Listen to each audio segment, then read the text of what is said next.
Assalamualaikum warahmatullahi wabarakatuh. Alhamdulillahirabbil alamin wa bihi nasta'inu ala umurid dunya waddin.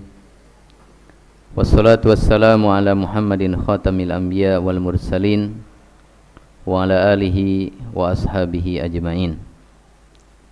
Asyhadu an la ilaha illallah wahdahu la syarikalah wa asyhadu anna Muhammadan abduhu wa rasuluh. Ya ayyuhalladzina amanu taqullaha haqqa tuqatih wa la tamutunna illa wa antum muslimun. Amma ba'd, fa inna asdaqal hadithi kitabullah wa khairul hadi hadi Muhammadin sallallahu alaihi wasallam wa syarrul umuri muhdatsatuha fa inna kulla muhdatsatin bid'ah wa kulla bid'atin dhalalah. Jamaah sekalian, para bapak dan para ibu rahimani wa rahimakumullah. Pada pertemuan kita kali ini insyaallah kita akan membaca dan mempelajari tafsir surah An-Naba. Sebagaimana biasa kita mengacu kepada tafsir Ibnu Katsir rahimahullahu ta'ala. Surah An-Naba disepakati oleh para ulama adalah termasuk surah Makkiyah, yaitu surah yang turun sebelum hijrah ke Madinah.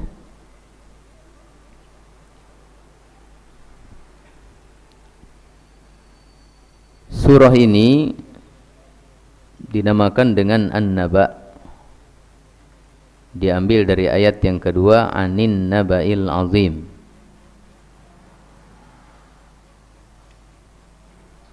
Surah ini dinamakan juga dengan surah Amma.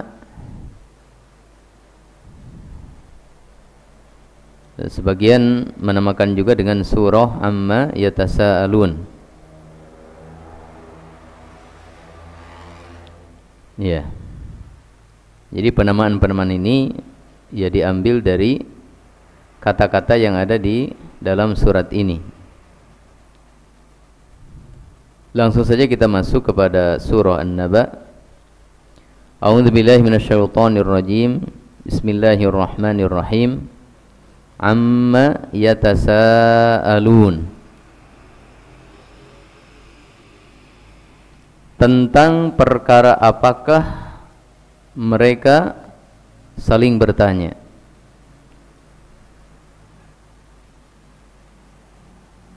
Berkata Imam Ibnu Katsir rahimahullahu ta'ala, yaqulu ta'ala munkiran 'alal musyrikina fi tasaulihim an yaumil qiyamati inkaron liwuqu'iha. Allah Subhanahu wa ta'ala berfirman dalam ayat yang pertama ini adalah untuk mengingkari terhadap orang-orang musyrikin di dalam saling bertanya-nya mereka tentang hari kiamat, di mana pertanyaan mereka ini adalah sebagai pengingkaran terhadap terjadinya hari kiamat.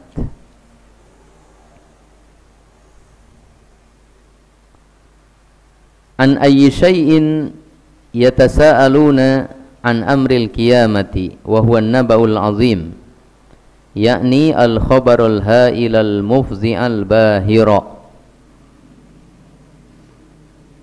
Penafsiran dari ayat yang pertama ini, tentang perkara apakah mereka saling bertanya, yaitu tentang perkara kiamat yang merupakan berita besar, berita yang sangat mengagetkan, menakutkan.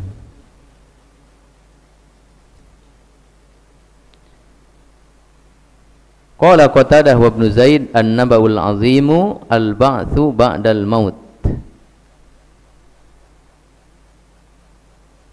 Ya, ayat yang keduanya anin naba'il azimi, tentang berita yang besar. Berkata Imam Qatadah, "An-nabaul 'azimu al-ba'tsu ba'dal maut." Berita besar di sini adalah kebangkitan setelah kematian. Itu hari kiamat. Wa qala Mujahid, dan berkata Mujahid, huwal Qur'an. Berita besar di sini adalah Al-Qur'an. Ini perkataan Mujahid. Dan sebagian ahli tafsir mengatakan huwa Muhammadun sallallahu alaihi wasallam, yaitu kerasulan Muhammad sallallahu alaihi wasallam. Jadi para ulama menafsirkan berita besar dalam ayat ini yang kemudian dipertanyakan oleh banyak manusia, itu ada 3 penafsiran. Yang pertama apa? Hari kiamat, ya, hari kebangkitan. Yang kedua, Al-Quran. Yang ketiga, kerasulan Muhammad sallallahu alaihi wasallam. Nah, pertanyaan dalam ayat yang pertama, amma yatasaalun, tentang perkara apakah mereka saling bertanya. Maka pertanyaan di sini adalah pertanyaan lil inkar, atau disebut dengan istifham ingkari, ya. Yaitu pertanyaan untuk mengingkari. Jadi Allah Ta'ala mengingkari pertanyaan-pertanyaan tersebut, karena pertanyaan tersebut adalah mengingkari tentang adanya kebangkitan hari kiamat nanti. Ini kalau diartikan berita besarnya adalah hari kiamat, karena pertanyaan tersebut adalah mengingkari Al-Quran. Mereka mengatakan Al-Quran bukan kitabullah, tapi Al-Quran itu adalah karangan Muhammad. Mereka mengingkari kerasulan Muhammad kalau berita besar tersebut diartikan dengan kerasulan Muhammad SAW. Maka pengingkaran manusia terhadap 3 perkara tadi itu diingkari oleh Allah Ta'ala dengan pertanyaan amma yatasaalun. Jadi pertanyaan ini adalah untuk mengingkari.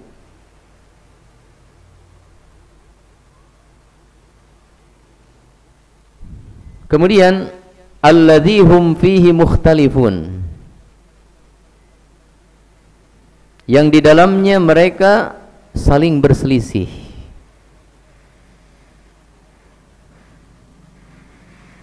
Ya, di antara 3 penafsiran tadi, menurut mayoritas ahli tafsir, An-Nabaul Azim itu adalah hari kebangkitan, hari kiamat. Karena ciri khas orang-orang musyrikin Makkah adalah mereka mengingkari adanya kebangkitan.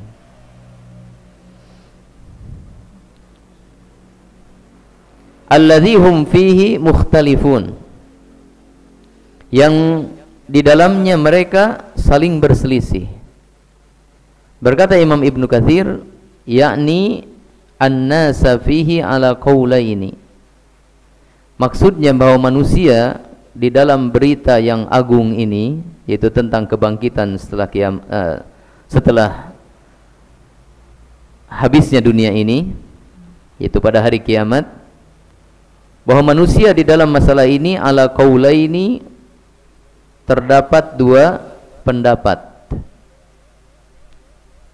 mu'minun bihi wa kafirun. Ada yang mengimaninya, itu orang-orang yang beriman, wa kafirun, dan ada yang mengingkarinya, itu orang-orang musyrikin.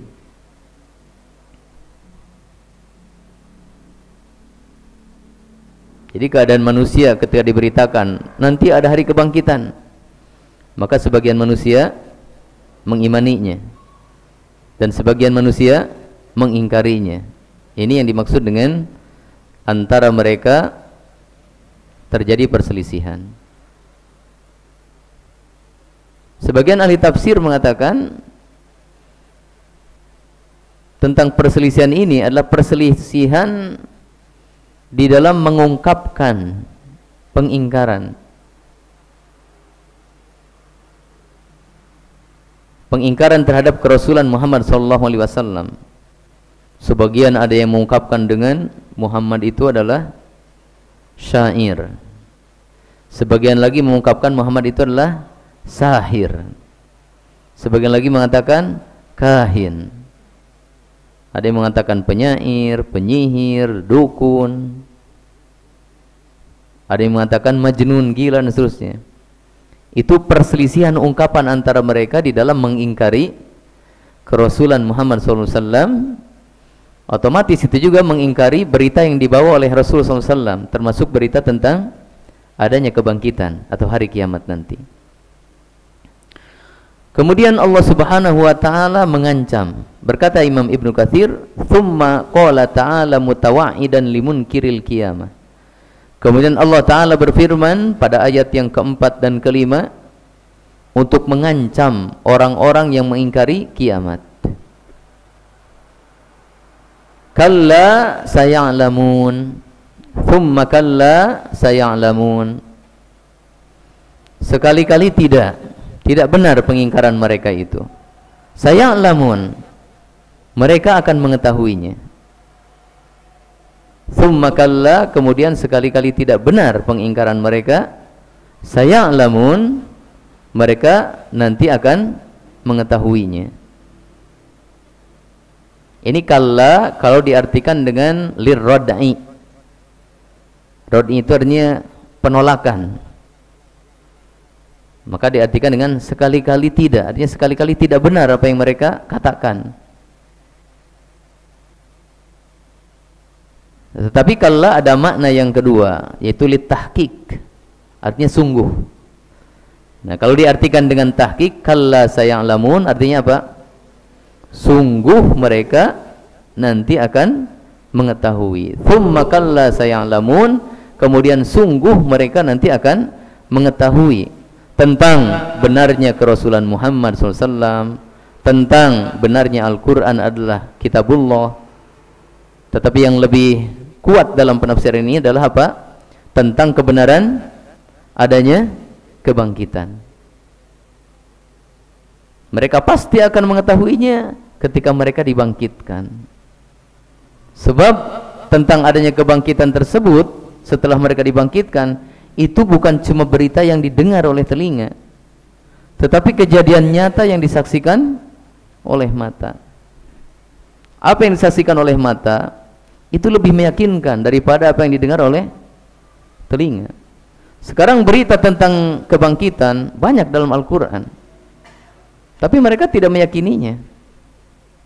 Ini artinya yang mereka dengar tidak berpengaruh kepada mereka. Tetapi kalau mereka nanti dibangkitkan pada hari kiamat dan mata mereka melihat kepada adanya kebangkitan, mereka sudah tidak bisa mengingkarinya karena mereka melihat dengan mata kepala sendiri. Nah, saya dengar dalam kajian tafsir surat ini dari Syekh Utsman Al-Khamis, beliau mencontohkan bagaimana apa yang dilihat itu lebih meyakinkan daripada apa yang didengar. Ketika Kaisar Romawi mengirim surat kepada Khalifah Harun Ar-Rasyid mengancam bahwa Imperium Romawi akan menghancurkan khilafah Islamiyah. Diutus utusan pembawa surat. Kemudian apa jawaban Harun Ar-Rasyid? Beliau tidak mengambil kertas baru, tetapi suruh ditulis jawabannya di belakang surat dari Kaisar Romawi. Apa tulisannya? Ma taro laisa kama tasma.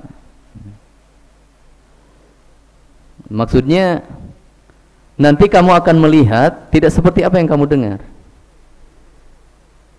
Bagaimana kehebatan kaum muslimin melawan orang-orang kafir, nggak usah banyak cerita tentang beritanya, nanti akan kamu lihat sendiri.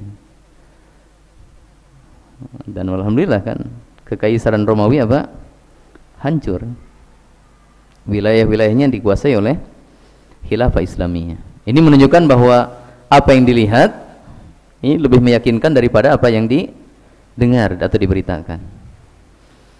Kemudian berkata Imam Ibnu Katsir rahimahullah tentang ayat kalla sayalamun thumma kalla sayalamun, sekali-kali tidak benar yang mereka katakan, sungguh mereka nanti akan mengetahui. Wa hadza tahdidun syadidun wa wa'idun akid. Ini adalah ancaman yang sangat berat. Jadi ancaman Allah Subhanahu wa taala terhadap orang-orang yang mengingkari adanya kebangkitan. Sungguh mereka nanti akan mengetahui kebangkitan itu benar-benar nyata terjadi, dan mereka akan mendapatkan balasan atas pengingkaran mereka. Jadi dalam perkataan kalla sayalamun tsumma kalla sayalamun, ini tidak hanya sekedar menetapkan kiamat akan terjadi saja, bukan, tetapi juga apa? Sebagai ancaman yang mengingkari kiamat. Di samping mereka akan yakin kiamat terjadi karena mereka akan menyaksikan ketika dibangkitkan, juga mereka diancam dengan apa? Azab sebagai balasan atas pengingkaran mereka.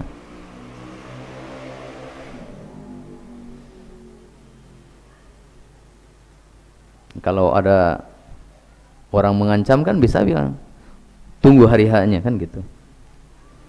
Apa hanya datang hari H nggak ada kejadian apa-apa? Nggak ada arti kalau begitu. Tapi tunggu hari H-nya, artinya benar-benar terjadi apa yang diancamkan, kemudian keburukan yang diancamkan pun apa? Benar-benar akan terjadi.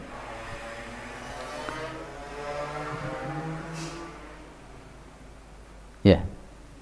Jadi sampai ayat ini Allah Subhanahu wa taala mengingkari terhadap orang-orang yang mengingkari adanya hari kiamat. Dan Allah mengancam terhadap orang-orang yang mengingkari adanya hari kiamat, hari kebangkitan.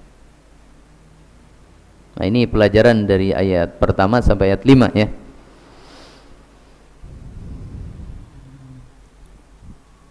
Pelajaran yang pertama ya.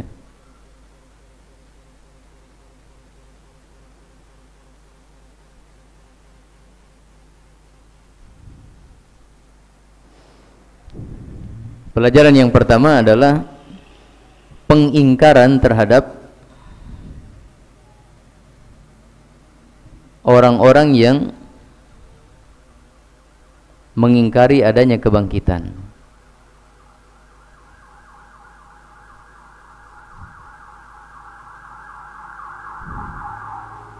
Kemudian yang kedua,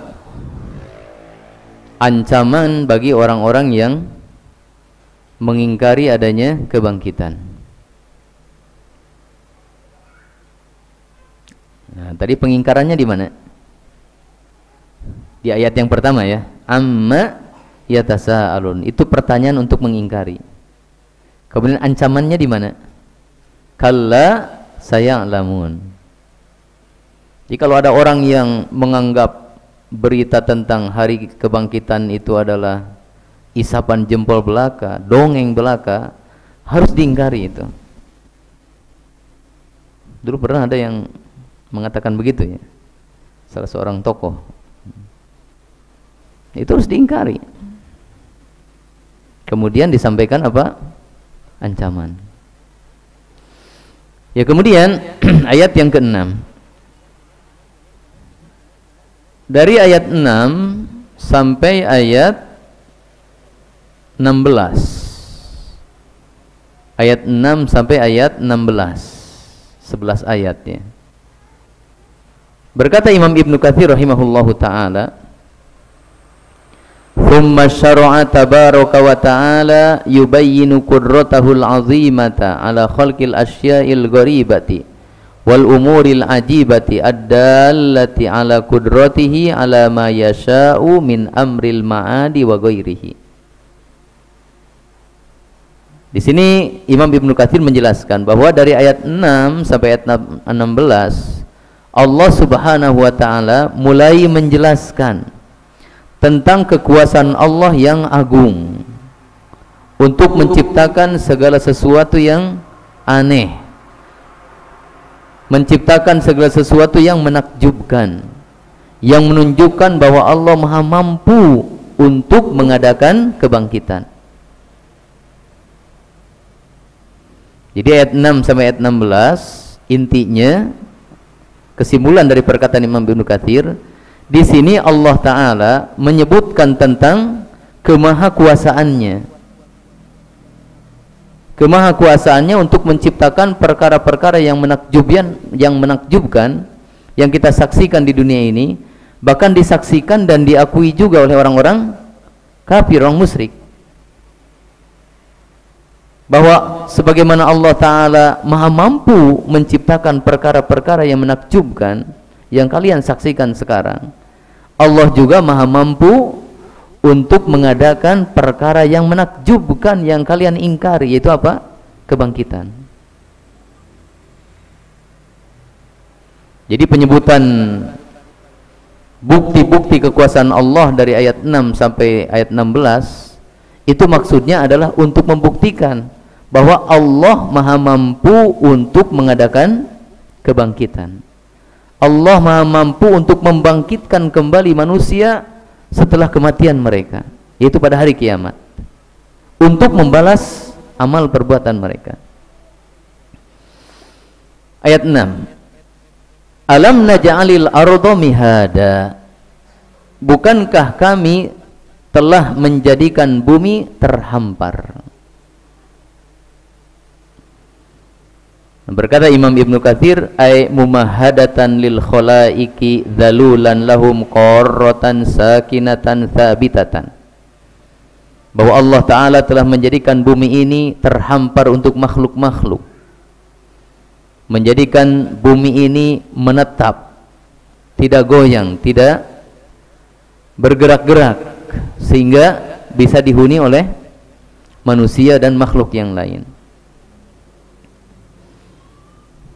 Nah, siapa yang bisa menjadikan bumi ini terhampar?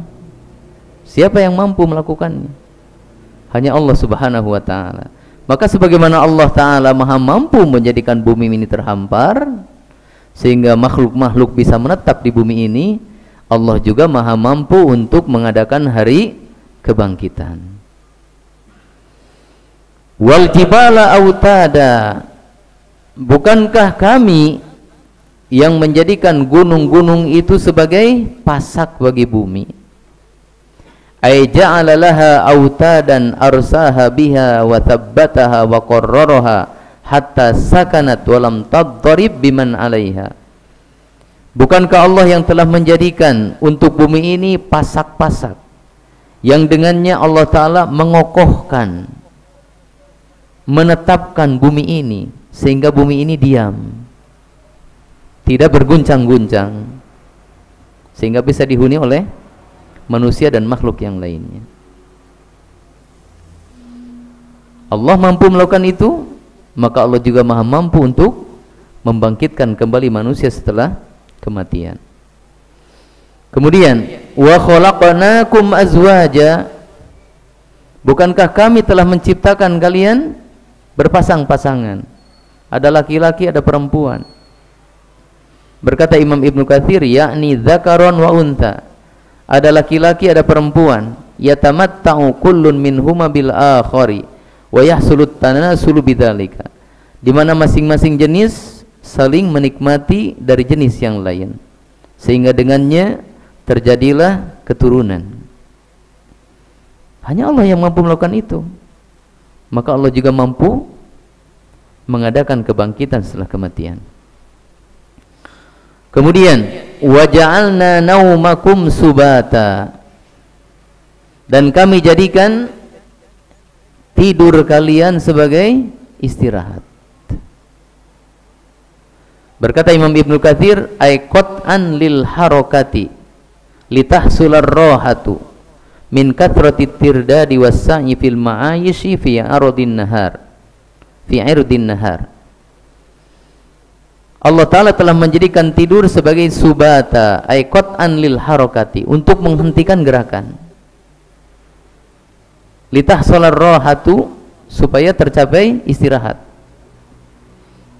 Karena banyaknya manusia berhilir mudik, berlalu lalang di muka bumi ini untuk mencari kehidupan di waktu siang, maka di waktu malam Allah berikan kepada mereka tidur supaya mereka berhenti dari aktivitas ini sehingga mereka mendapatkan apa? Istirahat. Nah, nggak ada yang mampu mengatur itu, hanya Allah. Ketika Allah mampu mengadakan seperti itu, maka Allah juga maha mampu untuk mengadakan kebangkitan. Kemudian ayat yang ke-9, ayat yang ke-10, wa ja'alna al-laila libasa, dan kami telah menjadikan malam sebagai pakaian. Pakaian itu adalah untuk menutupi tubuh kita.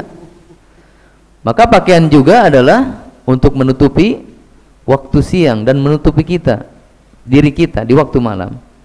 Berkata Imam Ibnu Katsir, ayyaghshan nasa dhalamuhu wa sawaduhu, bahwa malam ini akan menutupi manusia dengan gelapnya malam. Kegelapan malam ini menutupi manusia. Ya. Banyak hal-hal yang kita berharap orang lain tidak melihatnya. Banyak hal-hal yang kita berharap orang lain tidak mengetahuinya. Maka ketika itu kita membutuhkan kegelapan. Kita membutuhkan sesuatu yang menutupi kita. Dan itu banyak dilakukan di waktu malam. Maka gelap malam ini adalah sebagai penutup, sehingga sesuatu yang tidak diinginkan oleh manusia terlihat oleh orang lain, itu tertutup dengan kegelapan malam. Ya, diceritakan di zaman Rasulullah SAW, para wanita itu biasa datang ke masjid ikut sholat berjamaah subuh. Beberapa sahabiyat, mereka datang terakhir, pulang duluan. Jadi selesai Nabi salam, mereka kemudian pulang. Setelah sahabiyat, para wanita pulang, lalu yang laki-laki pulang. Dan mereka tidak mengenal satu sama lain. Kenapa? Minal golas, dari gelapnya malam. Jadi wanita-wanita tidak kemudian menjadi fitnah bagi laki-laki dan sebagainya, karena mereka nggak kelihatan, tertutup dengan gelapnya malam. Ya. Ada penafsiran yang kedua, berkata Qatadah, ay sakanan, dan kami jadikan malam sebagai ketenangan. Jadi libasan, pengertian pertama apa tadi? Sebagai penutup bagi manusia. Sebagaimana baju menutupi tubuh kita, maka malam pun dengan kegelapannya menutupi tubuh kita dan aktivitas kita di waktu malam. Kemudian penafsiran yang kedua, libasan, kata Imam Qatadah, sakanan, ketenangan. Allah Ta'ala menjadikan malam sebagai ketenangan bagi kita. Ketika orang sudah tidak sibuk, tidak hilir mudik, suara kendaraan sudah sepi, aktivitas sudah sepi, maka kita mendapatkan ketenangan dalam hidup kita, sehingga kita bisa tidur dengan nyaman, kita bisa beraktivitas lain dengan nyaman, karena keadaan dunia pada waktu malam apa? Tenang.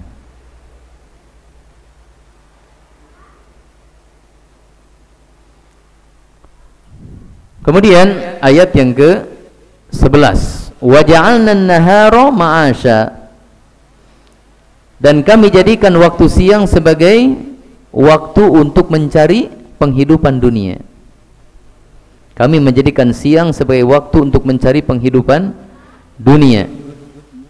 Berkata Imam Ibnu Katsir rahimahullahu taala, ay ja'alnahu musyriqan nayyiran mudhi'an.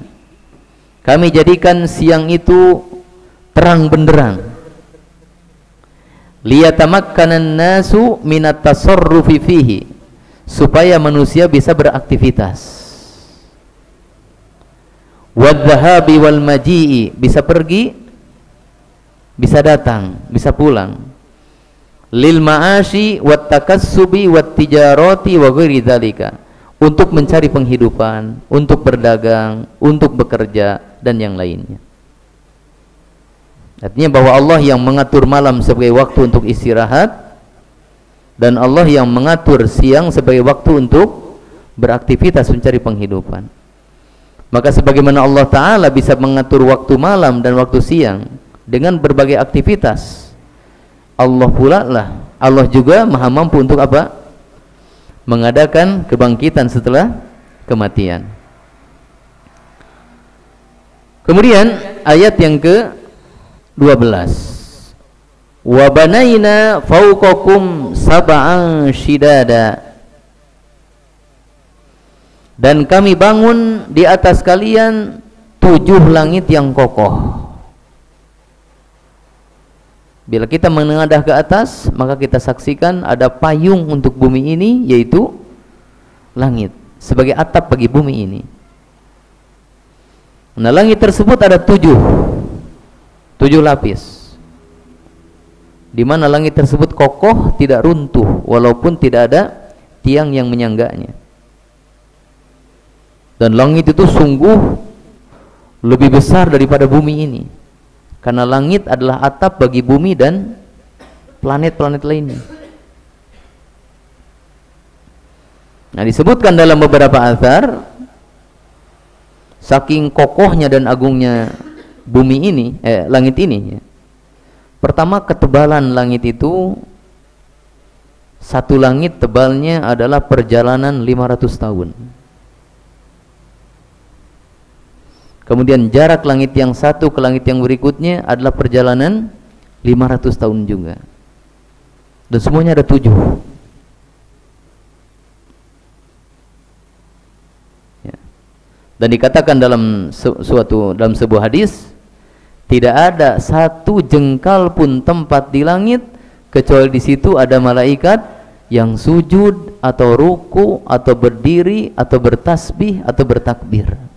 Jadi langit itu penuh dengan malaikat, tapi langit tidak runtuh, walaupun tanpa tiang yang menyangganya. Min ghairi amadin tarawunaha, dengan tanpa tiang sebagaimana yang kalian lihat. Enggak ada tiang langit, enggak ada yang bisa membuat langit seperti begitu. Jangankan langit, langit bohongan, langit-langit ini, langit-langit bangunan, nggak ada orang yang bisa membuat tanpa tiang gitu. Dan sekokoh langit-langit yang dibuat, walaupun dengan tiang dan betonan yang kuat, kalau overload ya, kelebihan kapasitas yang menghuninya, ambruk gitu. Maka tidak ada yang mampu menciptakan langit yang begitu hebat, begitu kokoh, hanya Allah Ta'ala. Sebagaimana Allah Ta'ala maha mampu menciptakan langit yang begitu kokoh, maka Allah juga mampu untuk apa? Mengadakan kebangkitan setelah kematian.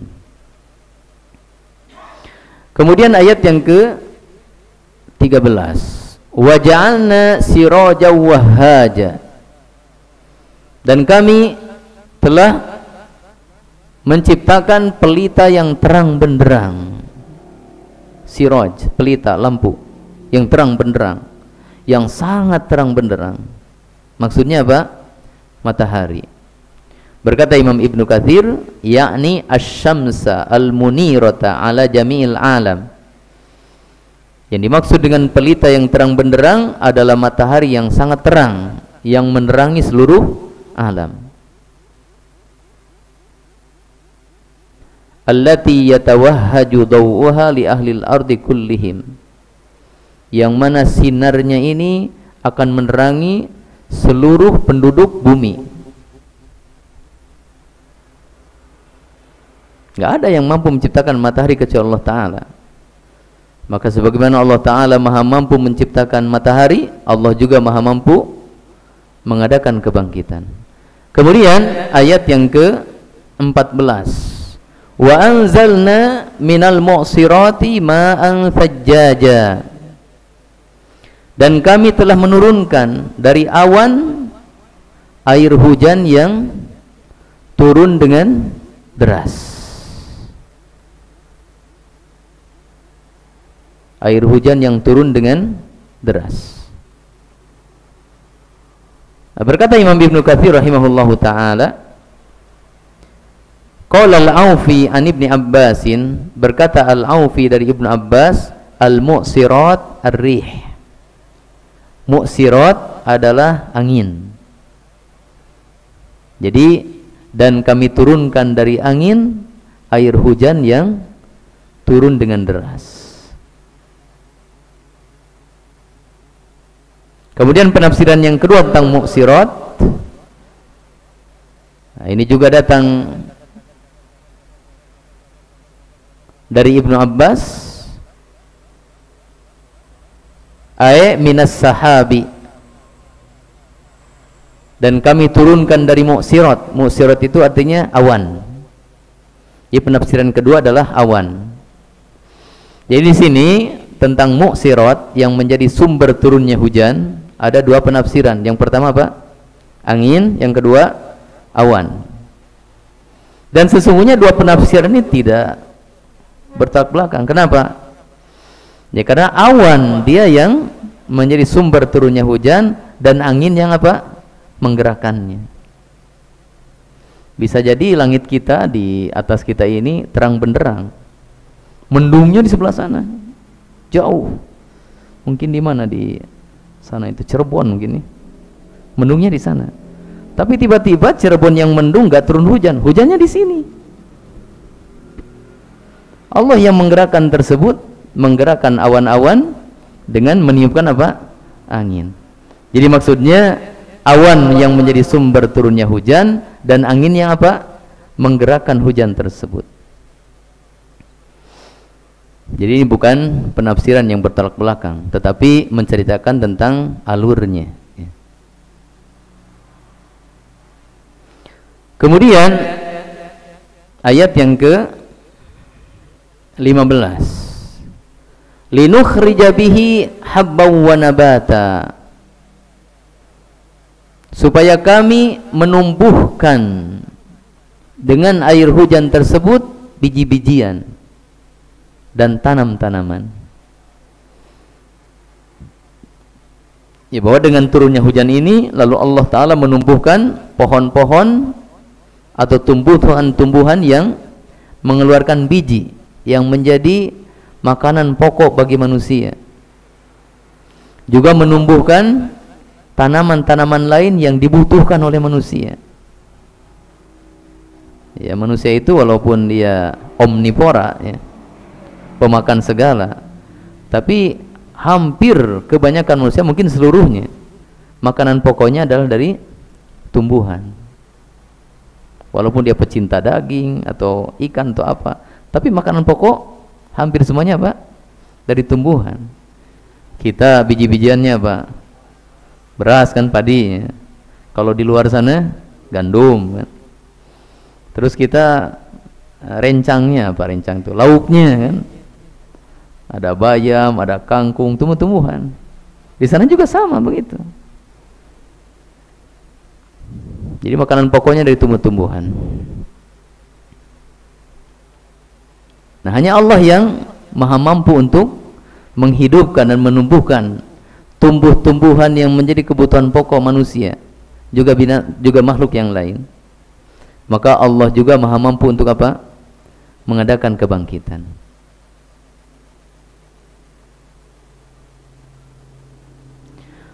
Kemudian ayat yang ke-16, wa jannatin alfafa, dan kebun yang sangat rindang. Berkata Imam Ibnu Katsir rahimahullah, ya, wa jannatin alfafa ay mujtami'atan, dan kebun atau pohon-pohon yang berkumpul sehingga menjadi rindang, di mana dahan dari pohon yang satu bertemu dengan dahan dari pohon yang lain sehingga rindang, ya, banyak pohon-pohon tersebut. Dan tentu pohon juga adalah untuk kebutuhan manusia. Jadi di sini jamaah sekalian rahimani wa rahimakumullah, dari ayat 6 sampai ayat 16 Allah Ta'ala menunjukkan bukti-bukti kekuasaannya dari apa yang disaksikan dan diakui juga dibenarkan oleh seluruh manusia, baik mukmin maupun kafir, baik yang beriman adanya kebangkitan atau hari kiamat maupun orang yang mengingkari adanya kebangkitan atau hari kiamat. Semuanya menyaksikan, semuanya mengakui tentang kekuasaan Allah pada ciptaan-ciptaan Allah yang disebutkan tadi, karena semuanya terlihat oleh mata, tersaksikan oleh mata. Gak ada satupun orang yang berakal atau memiliki mata bisa mengingkarinya. Maka bukti-bukti kekuasaan Allah ini maksudnya adalah untuk menunjukkan tentang benarnya keberadaan hari kebangkitan. Karena Allah Subhanahu wa taala sebagaimana Dia maha kuasa untuk menciptakan perkara-perkara yang menakjubkan tadi, yang tidak bisa dilakukan oleh makhluk, maka Allah juga maha kuasa untuk mengadakan kebangkitan setelah kematian. Sehingga ya dikatakan oleh sebagian ulama, di antara metode Allah Subhanahu wa taala untuk menetapkan adanya hari kiamat atau kebangkitan adalah menunjukkan bukti-bukti kekuasaannya yang ada di dunia ini. Maksudnya, sebagaimana Allah Ta'ala maha kuasa melakukan ini, maka Allah juga maha kuasa untuk melakukan kebangkitan. Bahkan Allah Ta'ala mengatakan dalam ayat lain, la khalqukum ahwanu min khalqis samawati wal ardh. Penciptaan kalian itu lebih mudah dibandingkan dengan menciptakan langit dan bumi. Maka sekedar urusan menciptakan manusia dari asalnya tidak ada menjadi ada, kemudian menciptakan kebangkitan yang dulunya manusia ada kemudian mati lalu diciptakan kembali, itu lebih mudah urusannya bagi Allah Ta'ala dibandingkan dengan apa? Penciptaan langit dan bumi. Maka kalau kalian meyakini Allah yang menciptakan langit, Allah menciptakan bumi, mestinya kalian meyakini tentang adanya kebangkitan, karena urusan kebangkitan lebih mudah dibandingkan dengan penciptaan langit dan bumi. Ya, pelajaran dari ayat 6 sampai ayat 16 ya.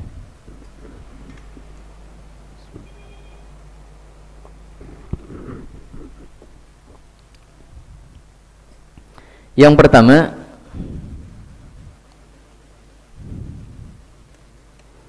bahwa kekuasaan Allah Ta'ala, kekuasaan Allah Ta'ala berupa penciptaannya atau berupa ciptaannya di alam dunia ini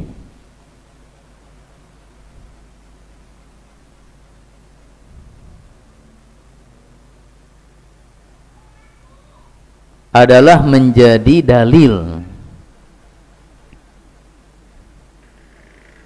atas kekuasaan Allah Ta'ala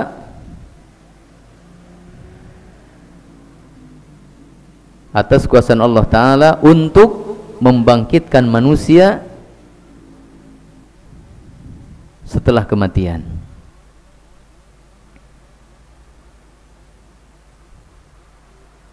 Jadi nanti ya, biasanya yang banyak berperan itu guru ya, atau kita sebagai orang tua juga harus berperan. Kalau kita ngajak anak-anak jalan-jalan rihlah ya, ke laut, ke gunung, biasanya rihlah itu kan sesuatu yang menarik gitu ya, bukan sesuatu yang disaksikan sehari-hari. Bosan kalau begitu. Rihlah, kemana rihlahnya? Ke sekolah. Bosan ya sekolah, tiap hari di sekolah, masa rihlahnya ke sekolah? Tapi kemana? Ke laut, kan nggak tiap hari ke laut atau ke gunung. Nah, ambil petik pelajaran ini. Kalian lihat itu laut, betapa hebatnya dan luasnya laut. Siapa yang menciptakan? Allah Ta'ala. Sebagaimana Allah Ta'ala maha kuasa untuk menciptakan laut ini, maka Allah Ta'ala maha kuasa untuk membangkitkan kita semua nanti setelah kematian kita semua. Itu pelajaran dari ayat ini. Kemudian pelajaran yang kedua, ya, pelajaran yang kedua,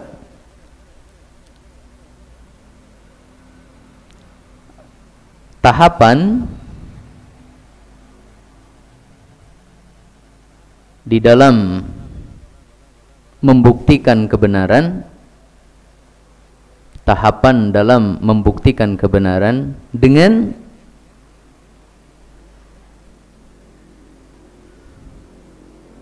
pendalilan sesuatu yang disepakati, dengan pendalilan sesuatu yang disepakati atas sesuatu yang diperselisihkan.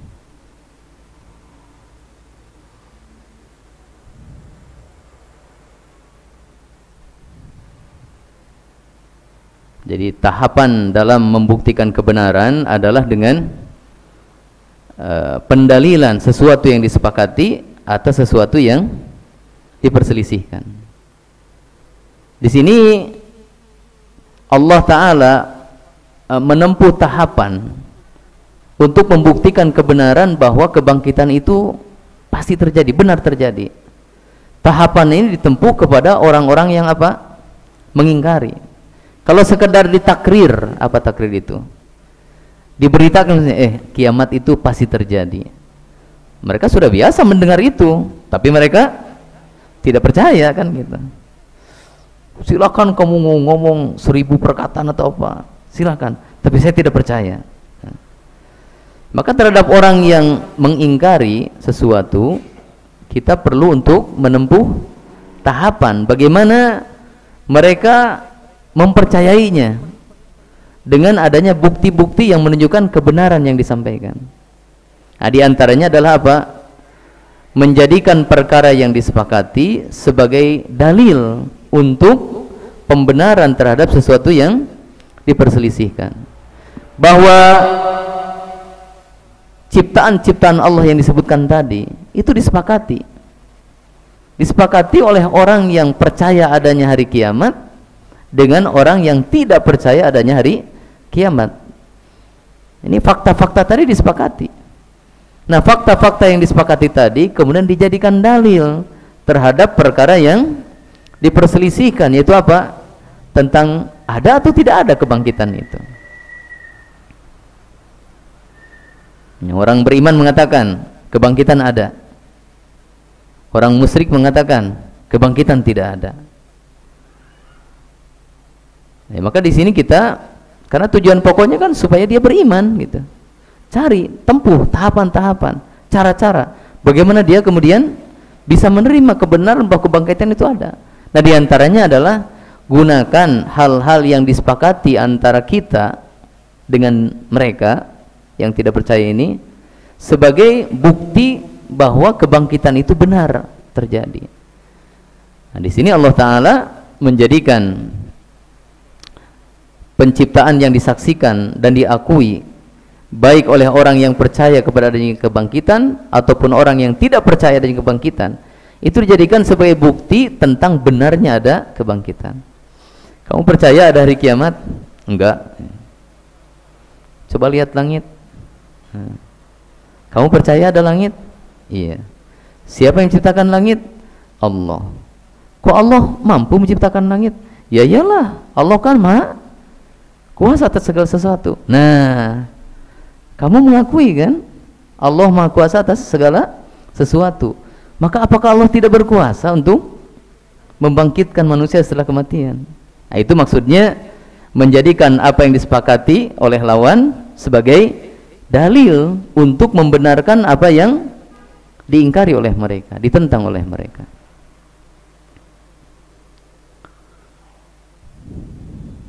Adapun pelajaran-pelajaran lain ini ya sangat banyak, tetapi itu saya kira jelas dari ayat itu sendiri ya. Contohnya apa?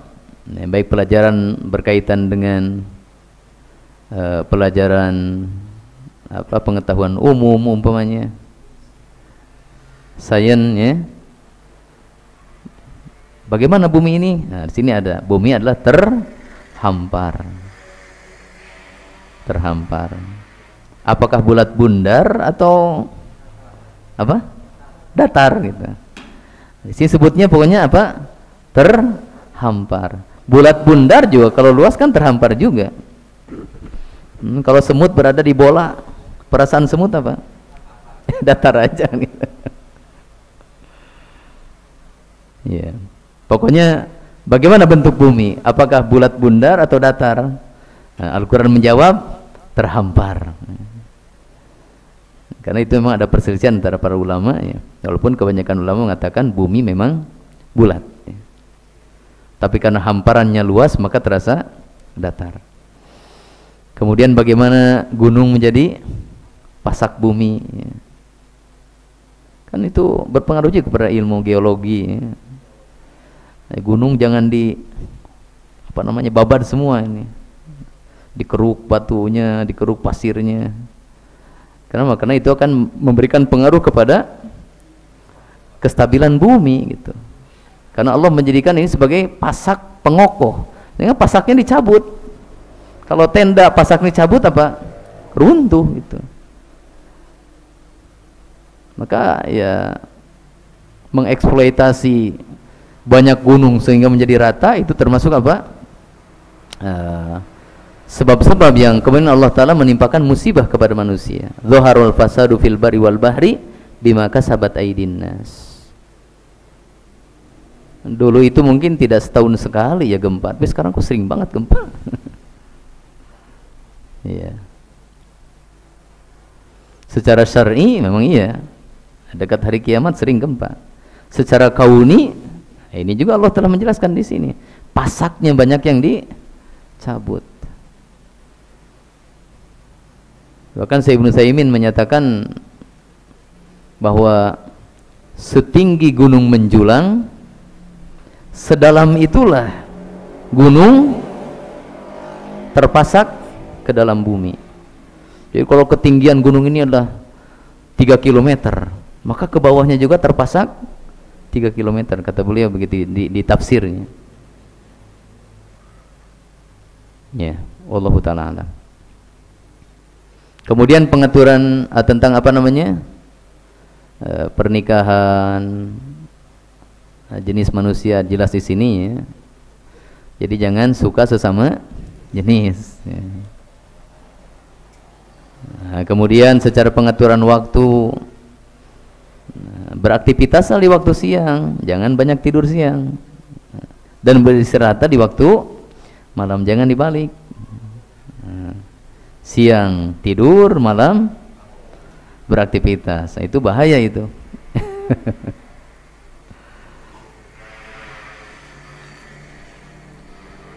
Ya, dan yang lainnya sangat banyak ya.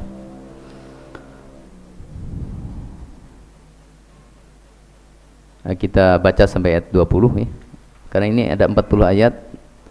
Nah, mudah-mudahan dalam 2 pertemuan selesai. Kita lanjutkan ayat 17. Inna yaumal fasli kana miqata. Sesungguhnya hari penentuan, kana miqata adalah waktu yang sudah ditetapkan. Hari penentuan itu maksudnya hari kiamat. Berkata Imam Ibnu Katsir rahimahullahu taala, yaqulu ta'ala mukhbiran an yaumil fasli wa huwa yaumul qiyamati. Allah taala mengkabarkan tentang hari penentuan, yaitu hari kiamat. Annahu muaqqatun bi ajalin ma'dudin, bahwa dia telah ditetapkan waktunya. La yuzadu alaihi, tidak akan ditambah waktunya. Wala yunqasu minhu, dan tidak akan dikurangi. Jadi tidak akan dimajukan dan tidak akan dimundurkan. Pasti terjadi pas pada waktu yang telah Allah Ta'ala tetapkan.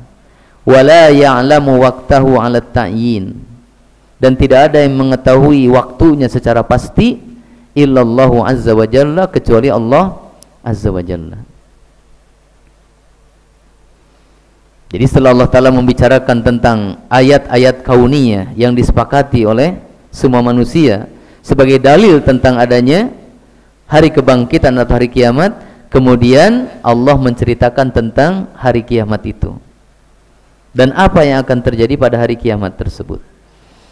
Itu dimulai dari ayat 17 sampai ayat 40 sampai akhir surat. Jadi ayat 17 sampai akhir surat ini bercerita tentang hari kiamat, tentang hari kebangkitan dan apa yang akan terjadi di sana. Kemudian yauma yunfakhu fis suri fatatuna afwaja, pada hari ditiup sangkakala lalu kalian datang berbondong-bondong, berduyun-duyun, berkelompok-kelompok. Berkata Imam Ibnu Katsir rahimahullahu taala, qala Mujahid zumaron zumaron. Afwajan itu adalah zumaron zumaron, artinya berkelompok-kelompok atau berbondong-bondong. Hal ini sesuai dengan ayat yang lain, yauma nad'u kulla unasin biimamihim. Pada hari kiamat nanti manusia akan dibangkitkan, lalu Allah Ta'ala memanggil mereka dengan imam mereka. Itu siapa? Rasul masing-masing, nabi masing-masing. Jadi manusia akan dibangkitkan, lalu mereka akan berkelompok-kelompok, berbondong-bondong mendatangi Allah Ta'ala bersama dengan nabi dan rasul mereka. Dan kita akan bersama dengan nabi dan rasul yang paling mulia Muhammad sallallahu alaihi wasallam.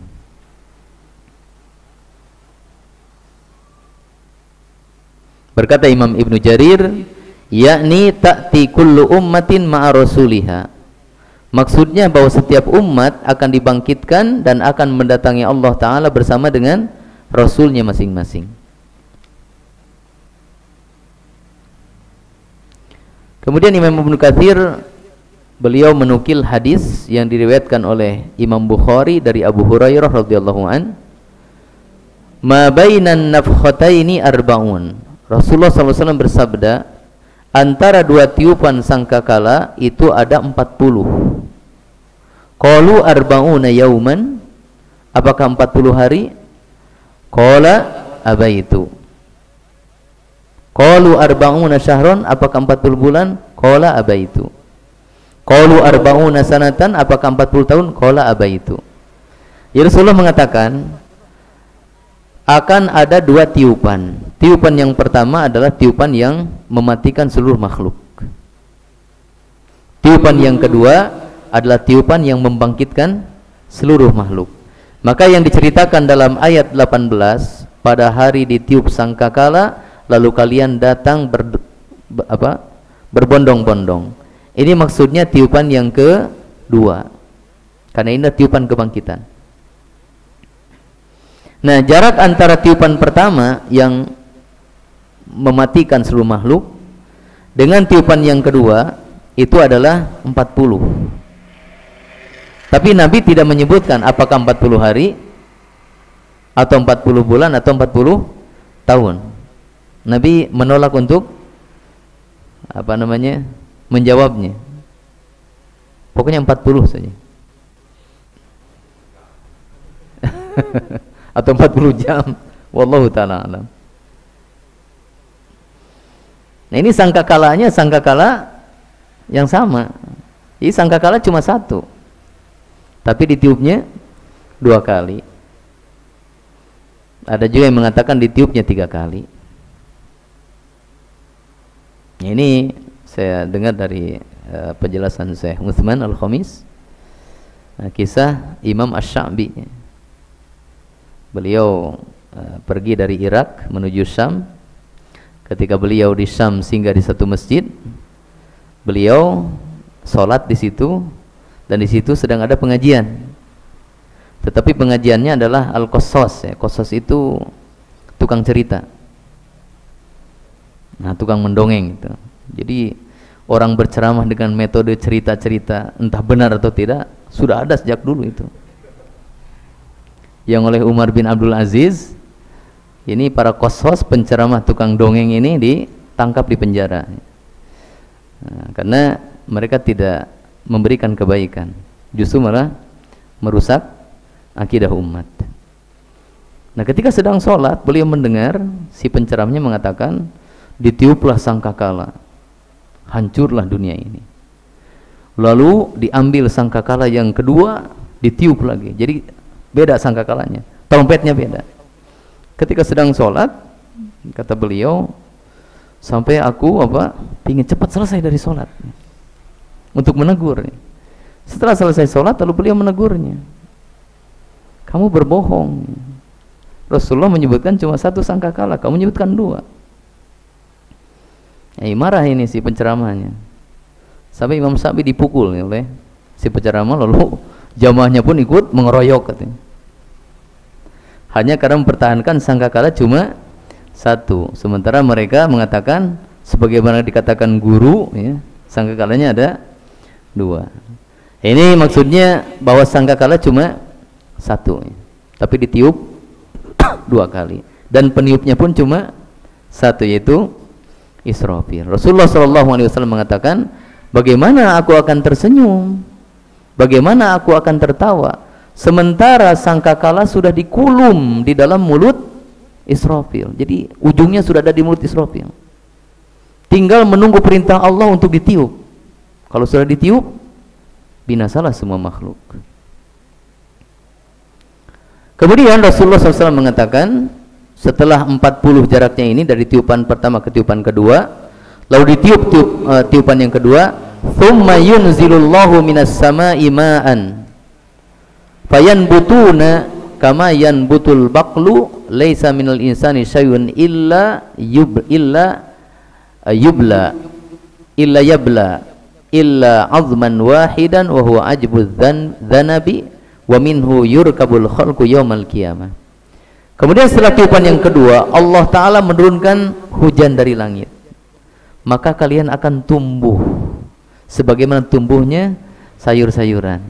Jadi akan muncul dari bumi, dari tanah, sebagaimana munculnya tumbuh-tumbuhan sayur-sayuran. Tidak ada bagian dari manusia di alam kuburnya kecuali akan hancur binasa, kecuali satu tulang, yaitu tulang ekor. Dan para ulama mengatakan tidak dimaksud dengan tulang ekor ini adalah satu tulang yang besar yang bisa dilihat oleh manusia, enggak, tapi dia adalah merupakan mungkin molekul kecil, mungkin itu ya, bagian dari itu kalau Pak Iwan, bagian dari satu zat itu namanya, atom atau apa? Ya, pokoknya itu yang ada pada tulang ekor, ya nggak bisa dilihat dengan kasat mata begini, yang kemudian nanti manusia akan disusun kembali dari tulang ekornya. Ya. Kemudian ayat yang ke berapa sekarang? 19 ya. Wa futihatis sama'u fakanat abwaba. Dan nanti pada hari kiamat, wa futihatis sama, langit akan dibuka, fakanat abwaba, maka di sana ada pintu-pintu. Berkata Imam Ibnu Katsir rahimahullah, ayaturuqan wa masalika linuzulil malaika, bahwa nanti pintu-pintu langit akan dibuka sehingga menjadi jalan untuk turunnya malaikat. Karena malaikat itu tempatnya di mana? Di langit. Jadi langit itu memiliki pintu. Ya, makanya Nabi SAW ketika Mi'raj ke atas bersama malaikat Jibril, maka malaikat Jibril meminta izin kepada penghuni langit pertama, ya, supaya dibukakan pintu. Ditanya siapa? Ini Jibril. Bersama siapa? Muhammad Rasulullah SAW. Maka dibukakan pintu. Demikian juga dengan ruh seorang mukmin. Ketika dia meninggal, diletakkan ruhnya di kain kafan dari surga, dikasih pewangi dari surga, lalu dibawa oleh malaikat kemana? Ke langit. Sampai ke langit pertama, minta izin supaya dibukakan pintu. Dibukakan pintu. Naik langit kedua, ketiga, keempat, kelima, keenam, ketujuh, semuanya melalui pintu. Setelah sampai ke langit ketujuh, lalu Allah mengatakan, uktubu kitab abdi fil illiyin, catatkan dalam kelompok illiyun. Lalu ruhnya diantar kembali ke mana? Ke jasadnya di alam kuburnya untuk ditanya oleh malaikat munkar dan nakir. Adapun ruh orang kafir, dicabut nyawanya, ruhnya, lalu diletakkan di kain kafan dari neraka dengan bau-bauan yang sangat menusuk, lalu dibawa oleh malaikat menuju langit. Di langit yang pertama minta izin, dibukakan pintu, tapi ketika ditanya siapa? Oh, fulan bin fulan. Tidak dibukakan pintu, sehingga dia tidak bisa menembus langit yang pertama, apalagi yang ketujuh. Lalu si ruhnya dilemparkan, bukan diantar, dilemparkan ke bumi untuk dikembalikan kepada jasadnya untuk ditanya oleh malaikat di alam kuburnya. Jadi syahidnya dari ini adalah langit itu ada pintunya. Langit yang kita saksikan sekarang ini, ya, itu tidak terlihat secara utuh karena keterbatasan apa? Pandangan kita. Ya. Tetapi di sana ada pintu-pintunya.